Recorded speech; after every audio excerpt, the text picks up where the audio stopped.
सम्पत्ति शुद्धिकरण र वित्तीय अपराध नियन्त्रण सम्बन्धी कानून प्रभावकारी नभएपछि नेपाल अन्तर्राष्ट्रिय निकायको खराब सूचीमा पर्ने जोखिम बढ्दै विदेशी ऋण र आर्थिक सहायतामा अंकुश लाग्न सक्ने चिन्ता। राष्ट्रपति र उपराष्ट्रपति निर्वाचनका लागि बनेको 8 दलीय गठबन्धनको भविष्यलाई लिएर विभिन्न कोणबाट व्याख्या र विश्लेषण मुख्य घटक कांग्रेस सहितका दलका नेताहरू भन्छन् गठबन्धन कुनै हालतमा भत्किँदैन। सरकारले दूधको मूल्य प्रति लिटर 10 रुपैयाँले बढायो। किसानको हितलाई ध्यानमा राखी दूधको न्यूनतम मूल्य निर्धारण गरिएको दावी। रुसले युक्रेनका मुख्य शहर लक्षित आक्रमण गर्न थालेपछि जनजीवन कष्टकर बन्दै बसाई सर्न युक्रेन सरकारकै आग्रह।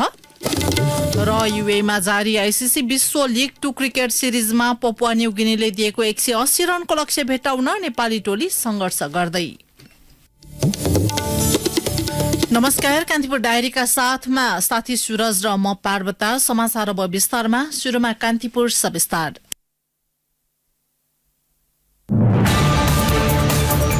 कान्तिपुर सविस्तार। सम्पत्ति शुद्धिकरण एवं वित्तीय अपराध नियन्त्रण सम्बन्धी कानून बन्न नसकेको र भएका कानून समेत प्रभावकारी नबनेको भन्दै नेपाल अन्तर्राष्ट्रिय निगरानी संस्थाको नकारात्मक सूचीमा पर्ने जोखिम बढेको छ। यस सम्बन्धमा अन्तर्राष्ट्रिय संस्था फाइनेन्सियल एक्सन टास्क फोर्स अन्तर्गतको एसिया प्रान्त समूह एपीजीले नेपाललाई यो सूचीमा राख्ने चर्चा भइरहेको छ। यसले अन्तर्राष्ट्रिय स्तरमा नेपालको वित्तीय छवि बिग्रिने र विश्व बैंक एडीबी जस्ता निकायबाट ऋण तथा आर्थिक सहायतामा अंकुश लाग्ने चिन्ता व्यक्त भएका छन्। कालो सूचीमा परेको देशबाट अन्तर्राष्ट्रिय ब्याङ्किङ कारोबारमा नियन्त्रण र प्रतिपत्र कारोबार गर्न कठिनाई हुने विश्लेषण भइरहेको छ।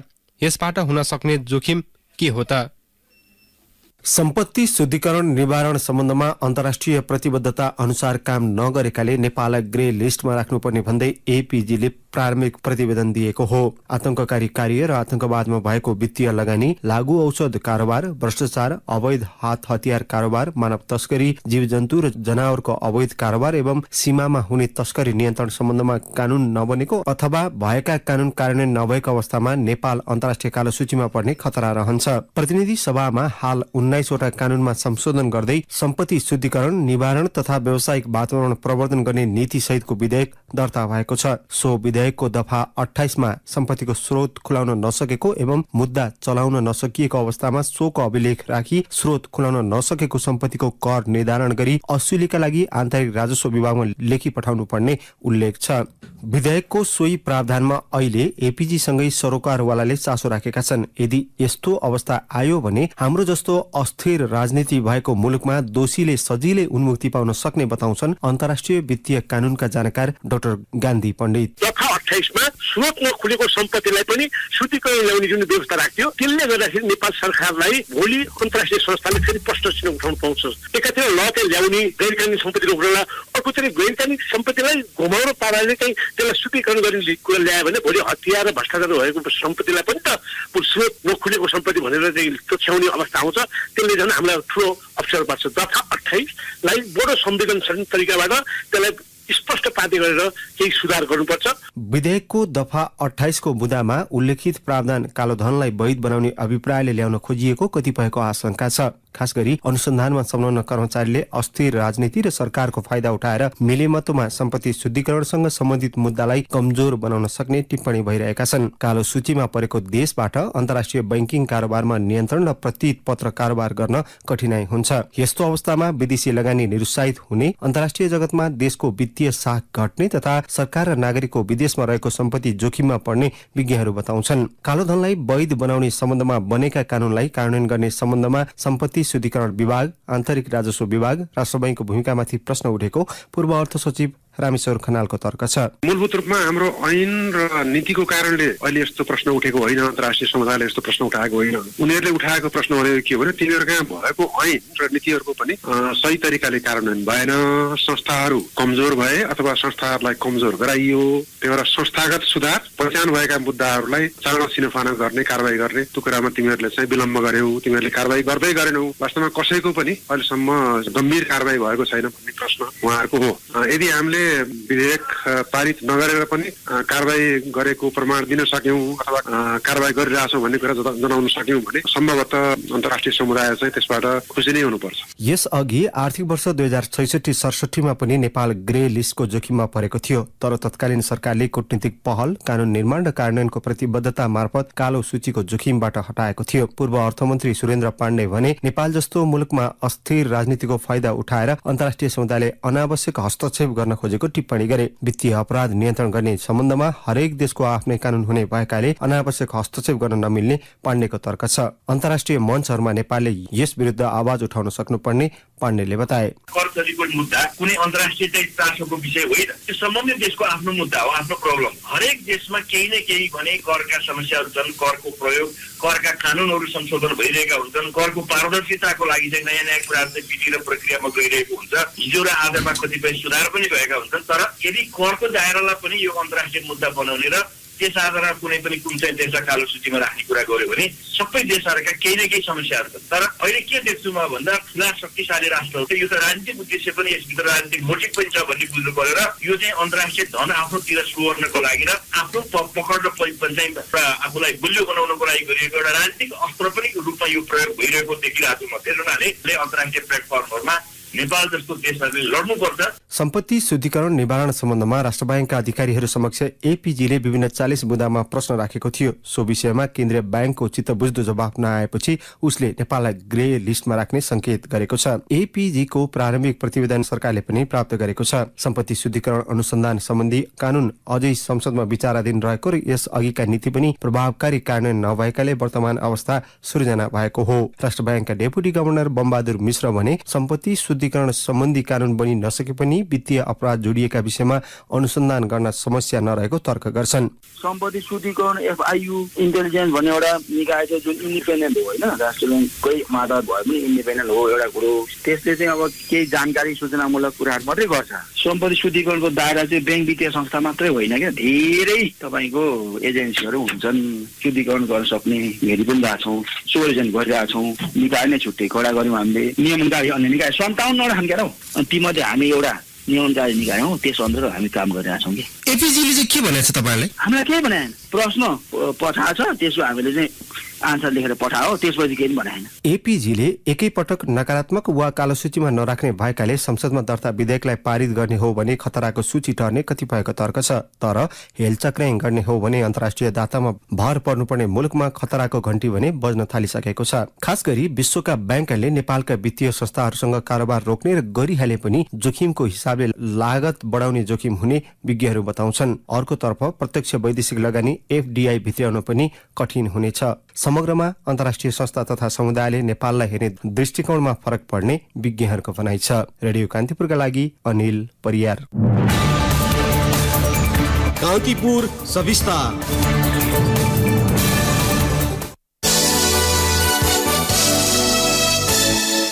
राष्ट्रपति निर्वाचनका लागि एकै ठाउँमा उभिएका 8 दलको सम्भावित सत्ता समीकरण लिएर अहिले राजनैतिक वृत्तमा विभिन्न खालका अड्कलबाजी र टिप्पणी भइरहेका छन्।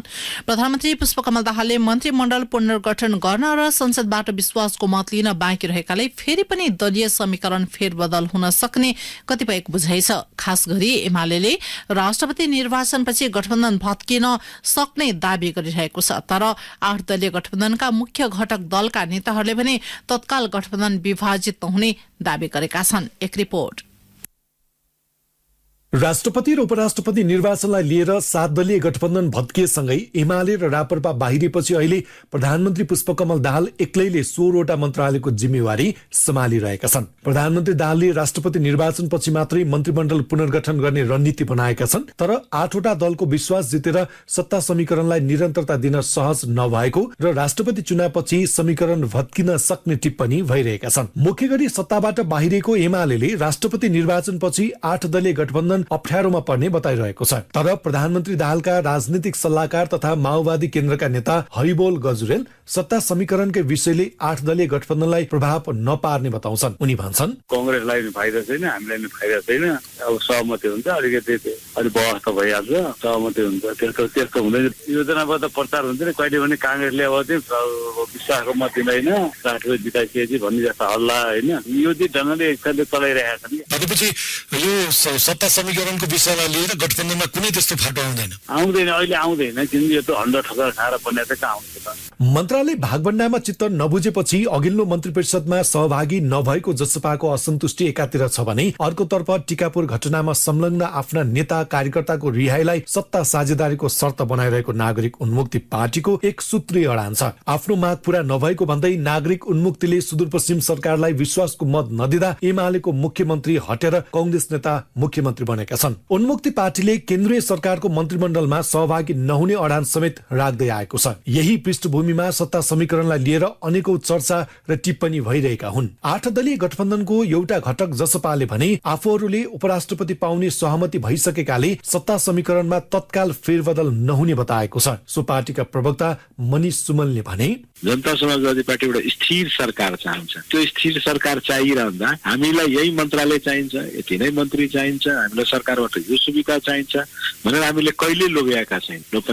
हामी नीति सिद्धान्त उद्देश्यका आधारमा सरकारलाई समर्थन गरिरहेका हुन्छौँ। हिजो पनि सरकारले बनाएको कमन मिनिमम प्रोग्राम आधारमा हामीले सरकारलाई समर्थन गरेका थियौँ। भोलि पनि त्यसरी नै हुनेछ।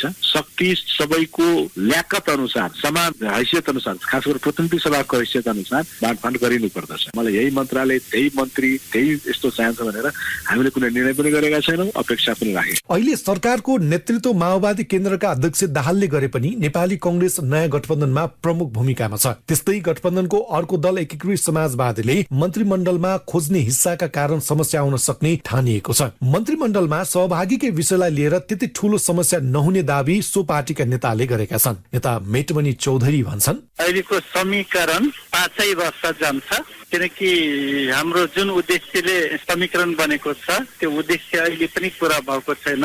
भ्रम फिजाउने काम गरिरहेको छ। यो भ्रममा कुनै पनि प्रकारको सत्यता छैन।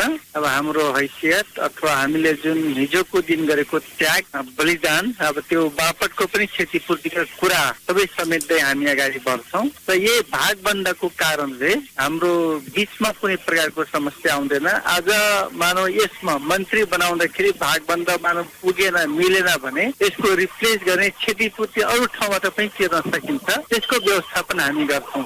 नाटकीय घटनाक्रम नभएमा 8 दलीय गठबन्धनका साझा उम्मेद्वार रामचन्द्र पौडेल राष्ट्रपतिमा निर्वाचित हुने निश्चित छ। पुस 10 गते एमाले र माओवादी केन्द्र सहितका दलको सहमतिपछि सत्ताबाट बाहिर रहेको कांग्रेसले आफ्ना उम्मेद्वारलाई राष्ट्रपति निर्वाचित गराए पश्चात वर्तमान सरकारलाई विस्थापित गर्दै आफ्नो नेतृत्वमा सरकार बनाउन सक्ने भनी राजनीतिक र सार्वजनिक वृत्तमा चर्चा भइरहेको छ। एमालेका कतिपय नेताले राष्ट्रपति चुनावपछि समीकरण फेरिने दावी गर्दै कांग्रेससँग सहकार्य गर्न आफूहरू तयार रहेको बताउँदै आएका छन्। तर यसको चर्को प्रतिवाद गर्दै नेपाली कांग्रेसका महामन्त्री गगन थापाले एमालेसँग सत्ता समीकरण हुन नसक्ने संकेत गर्दै भनेका छन्, 5 वर्ष जे समझदारी भएको छ यो पटक हामी पनि संलग्न छौं। नेपाली कांग्रेस पार्टीको तर्फबाट महामन्त्रीको हैसियतबाट पनि यो कुरा भन्छु, नेपाली कांग्रेस पार्टी यो पटक सबैभन्दा बढी जिम्मेवारीका साथ हामी अरू दलले पनि बराबर जिम्मेवारी सबैले निर्वाह गर्छ नै। कुनै पनि पार्टीलाई क्षति होस्, व्यक्तिलाई क्षति होस्, तर यो नेपालको राजनीतिक दलहरूको इमानदारितामाथिको प्रश्न पनि भयो, पार्टीको प्रतिष्ठामाथिको प्रश्न पनि भयो, विश्वसनीयताको माथिको प्रश्न पनि भयो। त्यसैले नेपाली कांग्रेस पार्टीसँग कोही अब चकचक गर्न नआयो, कोही चल्न नआएको छ। 5 वर्ष यो कहीँ कतै जे समझदारी गरेर अस्ति आएका छौं, कहीँ कतै कुनै पनि ठाउँमा कोही धरा थप्न नआयो भने र कसैले यसलाई अलमलाउन खोजे पनि हुन्छ र कोही नअलमलिने पनि हुन्छ। राष्ट्रपति निर्वाचनमा गठबन्धन फेरिएपछि यतिखेर सबैभन्दा बढी आलोचना प्रधानमन्त्री एवं माओवादी केन्द्रका अध्यक्ष दाहालको भइरहेको छ। अस्ति राजनीतिक कदम चालेको भन्दै दाहालको आलोचना भइरहँदा कांग्रेसका नेताहरू स्वयंले त्यसको प्रतिवाद गर्दै दाहालको बचाउ गर्ने स्थिति बनेको छ। यसरी हेर्दा कांग्रेसले दाहालको विश्वास जित्ने रणनीति बनाएको बुझ्न कठिन छैन। रेडियो कान्तिपुरका लागि सन्तोष गन्धर्व।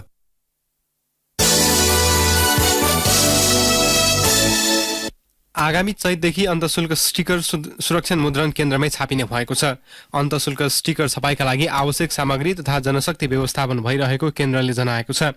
सञ्चार तथा सूचना प्रविधि मन्त्री रेखा शर्माले काभ्रेको पनौती नगरपालिका 5 मा निर्माणाधीन सुरक्षण मुद्रण केन्द्रको अनुगमन निरीक्षण गर्दै आगामी चैतदेखि अन्तशुल्क स्टिकर छाप्न निर्देशन दिनुभएको हो।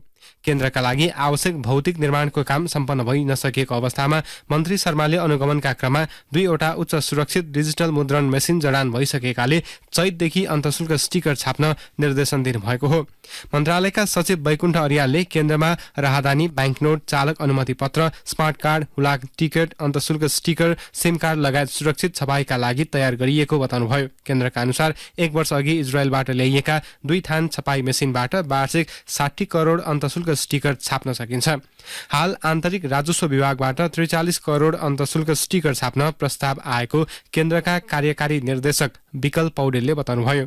परिसरमा निर्माणाधीन बहुउद्देशीय भवनको काम अन्तिम चरणमा पुगेको छ। प्रेस सञ्चालनमा आएपछि सुरक्षित मुद्रण केन्द्र मुद्रण बापत नेपालबाट वार्षिक रूपमा बाहिरिने 10 अर्ब रुपैयाँ जोगिनेछ। कान्तिपुर डायरीमा अब ब्रेकको पालो।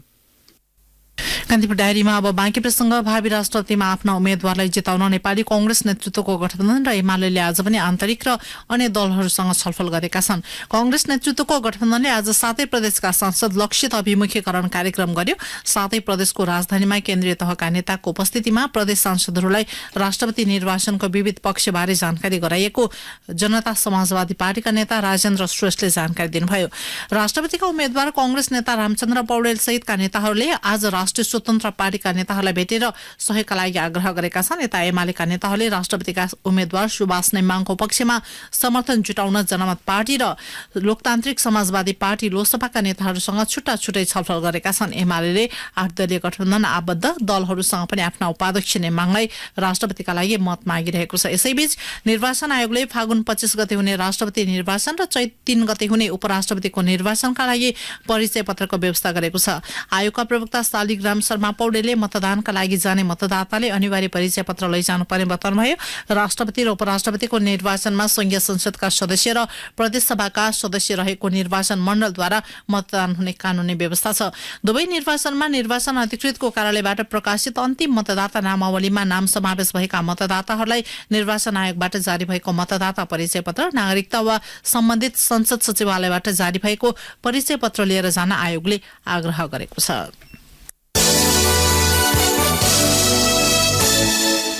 अति कम विकसित राष्ट्र एलडीसीको 5औं राष्ट्रसङ्घीय सम्मेलनमा सहभागी हुन उपप्रधान एवं भौतिक पूर्वाधार तथा यातायात मन्त्री नारायण काजी श्रेष्ठ आज कतार प्रस्थान गर्नुभएको छ। दोहामा आगामी आइतबार शुरू हुने सम्मेलन अघि उपप्रधानमन्त्री श्रेष्ठले एलडीसी समूहका वर्तमान अध्यक्ष राष्ट्र मलावीको संयोजकत्वमा भोलि हुने एलडीसी समूहको शिखर सम्मेलनलाई सम्बोधन गर्ने कार्यक्रम छ। नेपालले यसै वर्षदेखि एलडीसी समूहको अध्यक्षता लिने तयारी गरेको छ। दोहामा मन्त्री श्रेष्ठले सम्मेलनको पूर्ण सत्रलाई सम्बोधन गर्नुका साथै विभिन्न देश तथा संघ संस्थाका प्रतिनिधि मण्डलसँग द्विपक्षीय भेटवार्ता गर्ने कार्यक्रम रहेको परराष्ट्र मन्त्रालयले जनाएको छ।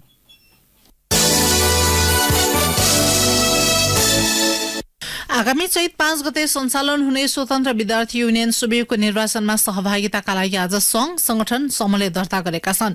सोबियु केन्द्रीय निर्वाचन अनुगमन तथा समन्वय समितिका सदस्य सचिव प्राध्यापक पशुपति अधिकारीले काठमाडौँ उपत्यकाका अधिकांश आङ्गिक क्याम्पसहरूमा दर्ता प्रक्रिया सकिएको बताउनुभयो। उहाँका अनुसार उपत्यका बाहिरको लमजुङ कृषि क्याम्पसमा संघ संगठन र समूहको दर्ता 21 गते गर्ने कार्यक्रम रहेको छ। अन्य क्याम्पसहरूमा दर्ता प्रक्रिया उत्साहजनक रहेको उहाँको भनाइ छ। आगामी चैत 5 मा देशभरका त्रिविका 62 आङ्गिक र 1040 सम्बन्धन प्राप्त क्याम्पसमा सोबियु निर्वाचन हुँदैछ।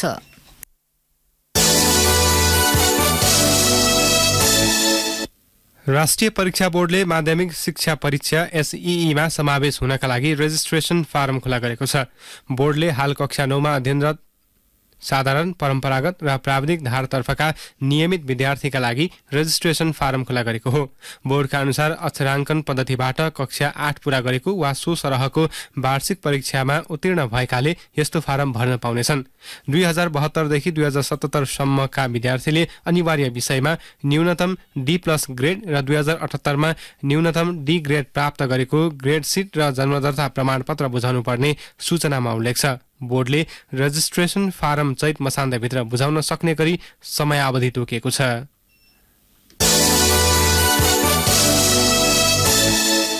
कान्तिपुर डायरीमा अब धनुषा डायरीको पालो।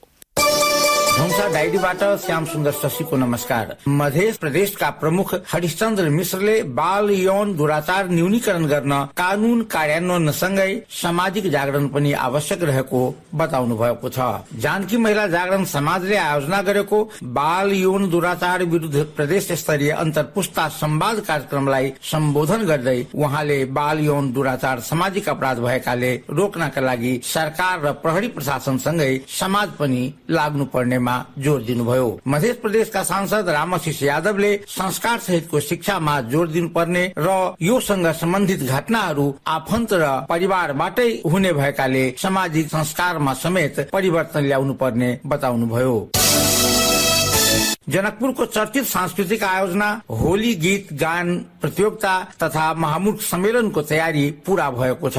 मिथिला नाटकला परिषदले फागु पर्वको पूर्व सन्ध्यामा विगत 27 वर्षीयता फागु महोत्सव आयोजन गर्दै आएको छ। मिथिला नाटकला परिषदका पूर्व अध्यक्ष सुनिल कुमार मल्लीका अनुसार 2 दिन हुने महोत्सव अन्तर्गत सोमबार होली गीत गायन प्रतियोगिता र मंगलबार महामूर्ख सम्मेलन हुनेछ। फागु गीत गायन प्रतियोगितामा धनुषा, महोत्तरी, सिरहा र सर्लाहीका 10 वटा ग्रामीण समूह सहभागी हुनेछन्। महामूर्ख सम्मेलनमा समाजका विभिन्न क्षेत्रमा योगदान गरेका व्यक्तिलाई रोमाञ्चक उपनाम दिएर सम्मान गरिने आयोजकले जनाएको छ।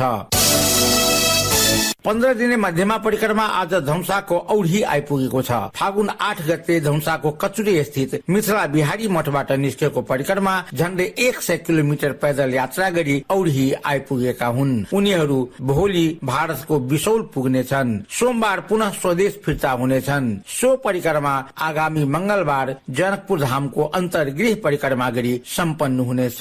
जनकपुरको चारै दिशामा रहेका शिव मन्दिरलाई आधार मानी प्रत्येक वर्ष फागु औँसीदेखि पूर्णिमासम्म मध्यमा परिक्रमा आयोजन गर्ने गरिएको छ। हवस् त धनुषा डायरी आजलाई यति नै। श्याम सुन्दर शशी बिदा हुन्छु। नमस्कार। जिल्ला डायरीपछि कान्तिपुर डायरीमा पुनः ब्रेकको पालो। अब आर्थिक प्रसंग। सरकारले दूधको मूल्य प्रति लिटर 10 रुपैयाँ बढाएको छ।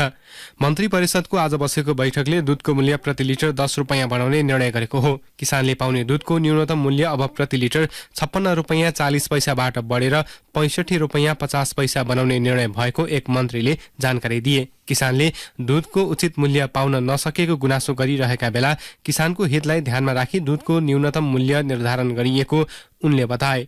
सरकारले दूधको मूल्य बढाउने निर्णय गरेसँगै त्यसको प्रत्यक्ष असर उपभोक्तामा पर्नेछ। किसानका नाममा बढाउन लागि दूधको मूल्यले डेरी उद्योगलाई फाइदा हुने र उपभोक्ता झन मूल्य बढ्ने देखिएको छ। अब उपभोक्तालाई दूधको मूल्य कम्तीमा प्रति लिटर 10 रुपैयाँ बढ्नेछ। सरकारी स्वामित्वको डीडीसीले हाल फ्याट निकालिएको नीलो प्याकेटको दूध प्रति लिटर 86 रुपैयाँमा बिक्री गर्दै आएको छ। अब सो दूधको मूल्य 96 रुपैयाँ पर्नेछ। सरकारले पर्साको वीरगञ्ज स्थित एकीकृत सुरक्षा जाँच चौकी आईसीपी सञ्चालनको जिम्मा निजी क्षेत्रलाई दिएको छ। उद्योग वाणिज्य तथा आपूर्ति मन्त्रालय अन्तर्गतको इन्टर मोडल यातायात विकास समितिले आईसीपी सञ्चालनको ठेका कैलाश टर्मिनल्स जेबीलाई दिएको हो। समितिका कार्यकारी निर्देशक आशिष गजुरेलले आईसीपी सञ्चालनका लागि कैलाश जेबीसँग सहित 5 कम्पनीले आशयपत्र दर्ता गराएकोमा सो कम्पनीलाई छनौट गरिएको बताउनुभयो। अब अन्तर्राष्ट्रिय प्रसंग। रुसले युक्रेनका मुख्य शहर लक्षित आक्रमण गर्न थालेपछि जनजीवन कष्टकर बन्दै गएको छ। पछिल्लो समय कुपियान्स्कमा रुसले आक्रमण तीव्र बनाएपछि युक्रेन सरकारले नै सो क्षेत्र छाड्न त्यहाँका बासिन्दालाई आग्रह गरेको छ। कुपियान्स्कबाट 130 किलोमिटरको दूरीमा रहेको बाख्मुत शहरमा पनि रुसी सेनाहरूले पछिल्लो पटक आक्रमण तीव्र पारेका छन्। युक्रेनका राष्ट्रपति भोलोदिमिर जेलेन्स्कीले बाख्मुतलाई लिएर त्यहाँको स्थिति झन कठिन हुँदै गएको बताउनु भएको छ। विस्थापितलाई आवास, खाना, मानवीय सहायता र चिकित्सा सहायता सहित सहयोग उपलब्ध गराइएको बताइएको छ। अन्य नागरिकलाई पनि सो क्षेत्र छोड्न अनुमति दिइएको छ। जनजीवन कष्टकर बन्न थालेपछि अर्धसैनिक समूह वाग्नरका प्रमुखले युक्रेनी राष्ट्रपति जेलेन्स्कीलाई समेत शहर छोड्न आग्रह गरेका छन्। बेलारुसको एक अदालतले नोबेल शान्ति पुरस्कार विजेता एलेस बिलियात्स्कीलाई 10 वर्षको जेल सजाय सुनाएको छ। नगद तस्करीमा दोषी ठहर गर्दै नोबेल शान्ति पुरस्कार विजेता एलिसलाई सो सजाय सुनाएको भियास्ना मानवाधिकार समूहलाई उद्धृत गर्दै बीबीसीले जनाएको छ। 60 वर्षीय बिलियात्स्कीका समर्थकहरूले उनलाई सजाय दिएर बेलारुसका नेता अलेक्जेन्डर लुकासेन्कोले अधिनायकवादी शासनले चुप लगाउन खोजेको बताएका छन्। एलिस सन् 2022 को नोबेल शान्ति पुरस्कारका 3 विजेता मध्ये एक हुन्। अब खेल प्रसंग। युएईमा जारी त्रिकोणात्मक एक दिवसीय अन्तर्राष्ट्रिय सिरिज अन्तर्गतको तेस्रो खेलमा आसिफ शेखको उत्कृष्ट प्रदर्शनमा नेपालले पपुवा न्युगिनीलाई 3 विकेटले पराजित गरेको छ। पपुवा न्युगिनीले दिएको 180 रनको लक्ष्य नेपालले 48 ओभरमा 7 विकेटको क्षतिमा पूरा गर्यो। खराब सुरुवात गरेको नेपालका लागि आसिफ शेखले उत्कृष्ट ब्याटिङ गर्दै 86 रनको योगदान गरेका थिए। त्यसबाहेक सन्दीप लामिछानेले 35 र कुशल मल्लले 23 रनको योगदान गरे। यसअघि ब्याटिङ गरेको पपुवा न्युगिनीले 49.2 ओभरमा अल आउट हुँदै 179 रन बनाएको थियो। पपुवा न्युगिनीका लागि टोनी उराले सर्वाधिक 39 रन बनाए। त्यस्तै हिरीले 31 रन जोडे। बलिङतर्फ नेपालका लागि सोमपाल कामी र दिपेन्द्र सिंह ऐरीले समान 2-2 विकेट लिए भने करण केसी, सन्दीप लामिछाने र कुशल मल्लले समान 1-1 विकेट हात पारे। अन्त्यमा बुलेटिनका प्रमुख प्रसंग पनि एकपटक। सम्पत्ति शुद्धिकरण र वित्तीय अपराध नियन्त्रण सम्बन्धी कानून प्रभावकारी नभएपछि नेपाल अन्तर्राष्ट्रिय निकायको खराब सूचीमा पर्ने जोखिम बढ्दै विदेशी ऋण र आर्थिक सहायतामा अंकुश लाग्न सक्ने चिन्ता। राष्ट्रपति र उपराष्ट्रपति निर्वाचनका लागि बनेको 8 दलीय गठबन्धनको भविष्यलाई लिएर विभिन्न कोणबाट व्याख्या र विश्लेषण। मुख्य घटक कांग्रेस सहितका दलका नेताहरू भन्छन् गठबन्धन कुनै हालतमा भत्किँदैन। सरकारले दूधको मूल्य प्रति लिटर 10 रुपैयाँले बढायो। किसानको हितलाई ध्यानमा राखी दूधको न्यूनतम मूल्य निर्धारण गरिएको दावी। रुसले युक्रेनका मुख्य शहर लक्षित आक्रमण गर्न थालेपछि जनजीवन कष्टकर बन्दै बसाई सर्न युक्रेन सरकारकै आग्रह। र युएईमा जारी आईसीसी विश्व लिग 2 क्रिकेट सिरिजमा नेपालद्वारा पपुवा न्युगिनी 3 विकेटले पराजित। आसिफ शेखको उत्कृष्ट प्रदर्शन। हौस् त यिनै प्रसंगसँगै कान्तिपुर डायरीको यो बुलेटिन यही सकिन्छ। राति 8 बजे सेक्युरिटी एन्ड क्राइम डायरी हुनेछ। सुरज र म पार्वता आज्ञा माग्छौं। नमस्कार।